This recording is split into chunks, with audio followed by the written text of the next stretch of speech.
राज्य सरकारच्या शिष्टमंडळाला मनोज जरांगे पाटील यांचं उपोषण सोडवायला अखेर यश आलंय। मंत्री राधाकृष्ण विखे पाटील आणि प्रसाद लाड यांनी यात महत्त्वाची भूमिका बजावली आहे।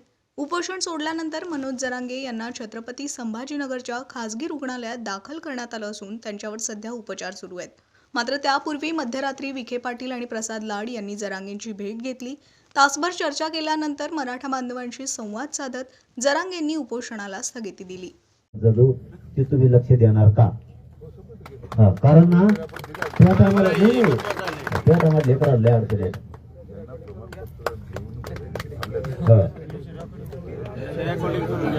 आता काय मीडियाचे अरे यांचे मायकल डेंजर येतो एवढी सकाळची येले व्यापारी येले ना उरवडीत ये मीडियावाले तर हे सोपं नाही भाऊ।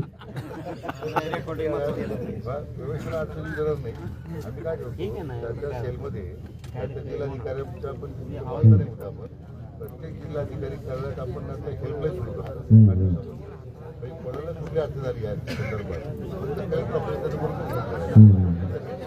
नाही ऐका रे थांबा पोरं नाही तुम्ही काय जनरल आदेश काढा, तुमचे आदेश पण काढा की व्हॅलिडिटी रोखू नका, पण नंतर लक्ष पण घाला।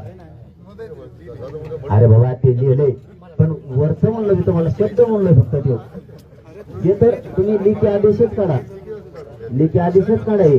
पण समजा काही अधिकाऱ्याला माल लागतो, खिसा गरम करायला लागतो, गरीब एखादा माणूस नाही देऊ शकत, तर ते संजय शिरसाट साहेब फोन केला ना ते ताबडतोब काम करतात, लगेच अधिकाऱ्याला ताणूनच धरतात। वर्ष वाया जात नाही मग ते बोललं आता लगेच मग तो एक महिन्यात मानले ना। आम्ही माझं म्हणणं काय, कोरोना ऍडमिशन घेतलं तर व्हॅलिडिटीमुळे त्याची नोकरी जाते आणि शिक्षण जातं तिथे जाऊन देऊ नका, आरडा करू नका, खाली बसू नका, वर बारावू नका, ऐकून घ्या बस। माझ्या कार्ड हेल्पलाईन नंबर यांना अशा काही पण व्हॅलिडिटी बद्दल अडचण आल्या, कोणती प्रमाणपत्राबद्दल अडचण आल्या, कलेक्टर ऑफिस ते सामान्य माणूस आणि सामान्य माणूस ते उपसमिती आपली एक हेल्पलाईन नंबर द्यायला लागले, त्या नंबरवर माहिती द्या म्हणून सांगते। उलट बरं झालं ना, घर पोहोचे नाही झालं तर महाराष्ट्रातल्या ज्या अडचणी येत्या व्हॅलिडिटीच्या कोणतीच्या त्या अंतरवाली येऊन सांगितलं तरी मी सरकारच्या कानावर मंत्र्यांच्या कानावर घालून ते करून घेत जाऊ आपण। तसं आता जबाबदारी यांच्यावरती दिली, समाजालाही कळेल हे किती काम करते समाजाचं, आपल्यालाही कळेल याला खरोखर समाजाचं काम करायचं होतं म्हणून हे हा म्हणले होते। कथा अधिकाऱ्यांना फोन करून सांगते ती व्हॅलिडिटी त्याचं ऍडमिशन रोखलंय त्याचं वाटोळं करू नको, म्हणजे समाजाच्या उपयोगाला ह्या लोकांनी एवढी तकली पण अपेक्षा ती येतील पुढे अशा आशा ठेवू। आता मग सांगून त्याला सूचना काढा म्हणून, अरे सूचना सरकारच्या काढल्याशिवाय काय, अरे हो मी आहे मत होत राहिलो, अरे असं कसं नाही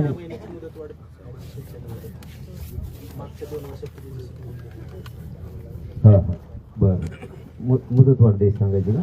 देते मागही दिली होती ना या सरकारने या सरकार पुन्हा एकदा ऐका हे जे काय दिले ड्राफ्ट दिलेलं आहे ना आपल्याला सूचना काढायचा, हे जे ड्राफ्ट दिलेलं आहे ना सूचना काढायचा, हे जे ड्राफ्ट दिला त्याला आता आदेश काढायचा, आत्ता काढायचा किंवा उद्या सकाळी काढते किंवा आत्ता काढते तेव्हा काढते मला नाही माहित ते काढता येतं। पण हे सगळं देवेंद्र फडणवीस साहेबांनी सांगितलं होतं काढा म्हणून, ते म्हणले आम्ही विचारून घेतलंय, म्हणलं ते आड पडतंय पुन्हा त्याला विचारलं ते उघड वाचल्या नको, तर ते म्हणले देवेंद्र फडणवीस साहेबांना विचारूनच ही सगळी कारवाई करायला लागलो आणि ते याला हो म्हणले।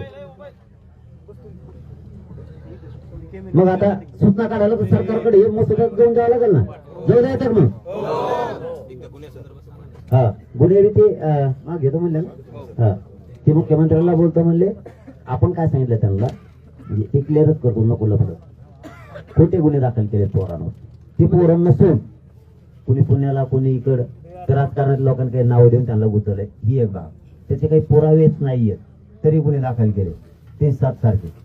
नंबर 2 आंतरवालीत आम्हालाच मारलंय, आमच्यावर 302 आणि 21 भव आहे, ही कोणावर दाखल व्हायला पाहिजे पोलिसांवर, ते मारले त्यांनी, रेकॉर्ड तुमच्या जवळ आहे आमच्याजवळ नाही, तुमच्याजवळ रेकॉर्ड आहे, ठीक आहे आमचे कोणी मागा नाही घ्यायचे तुम्हाला अंतरवालीचे नका घेऊ, त्यांचे 200-300 पोलीस त्यांच्यावर 307-120 बस गुन्हा दाखल करून अटक करायचा. समजा केस आमची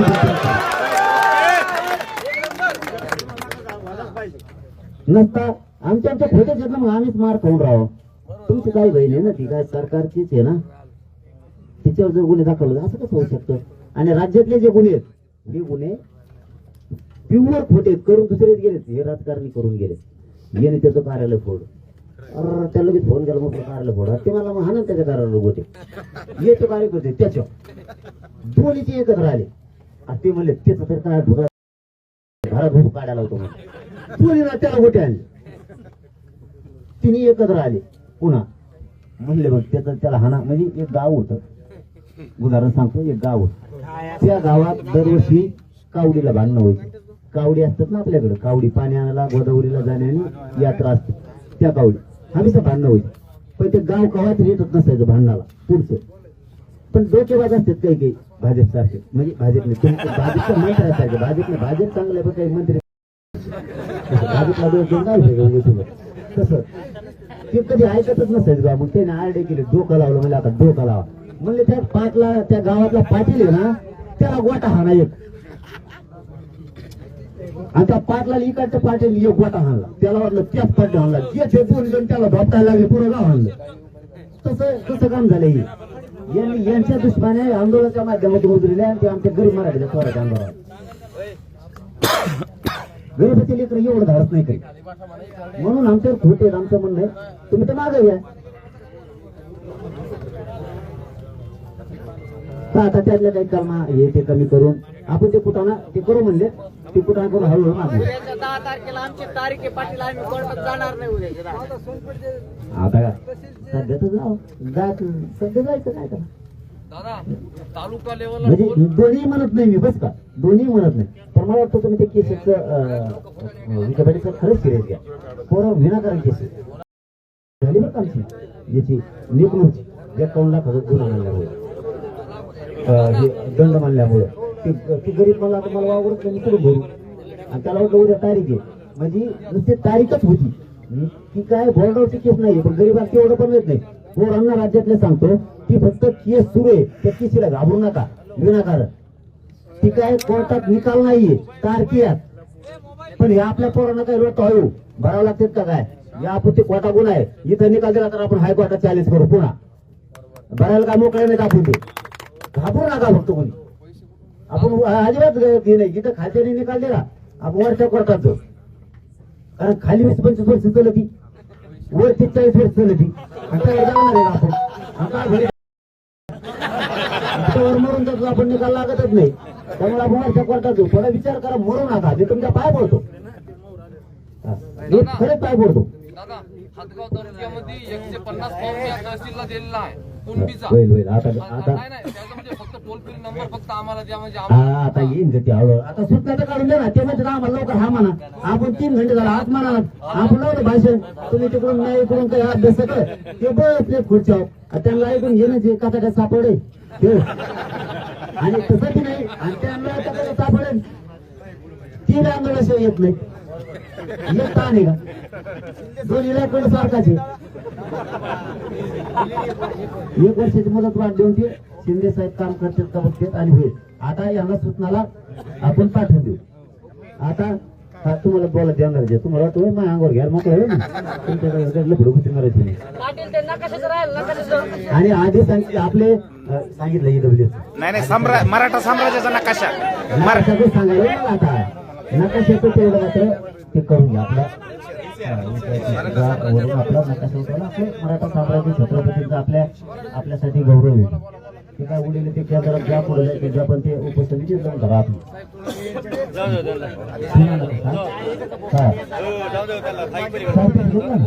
पूर्ण योजना सुरू करतात म्हणलेत ना अभ्यासाला. आता हे सूचनाला जाऊन देऊ. त्यांचं काय म्हणणं आहे आपण ऐकून घेऊ. ओके, त्यांचं म्हणणं ऐकून घ्या, म्हणजे आपल्याला पुढची आपली भूमिका ठरवायची. आंदोलन भूमिका ठरवायची.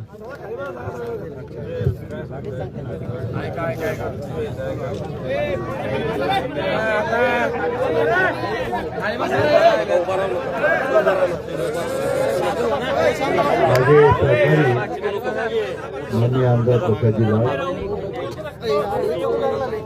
इतर सर्व माझे दुसरे सहकारी संभाजीनगरचे अध्यक्ष अभ्यासक मंडळाचे सर्व सन्मान्य सदस्य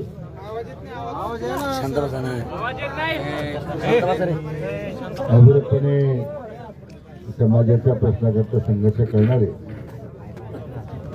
संघर्ष योद्धा मान्य जरंगे पाटील उपस्थित सर्व जमलेले सर्व कार्यकर्ते समाजाचे सर्व माझे बांधव भगिनी आणि पत्रकार मित्रांनो,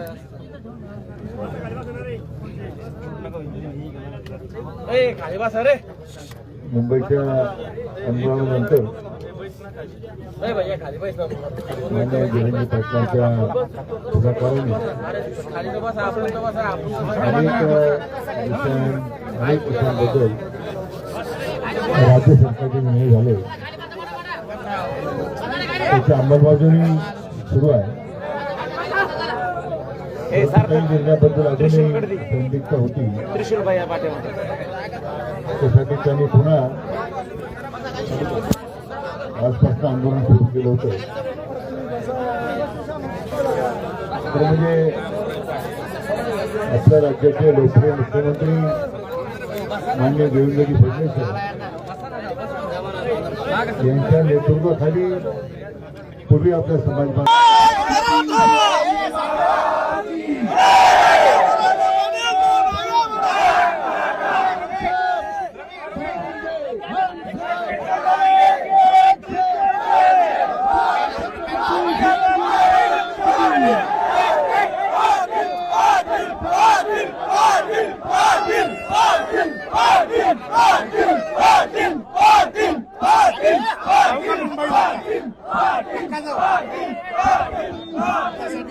पाया पडायला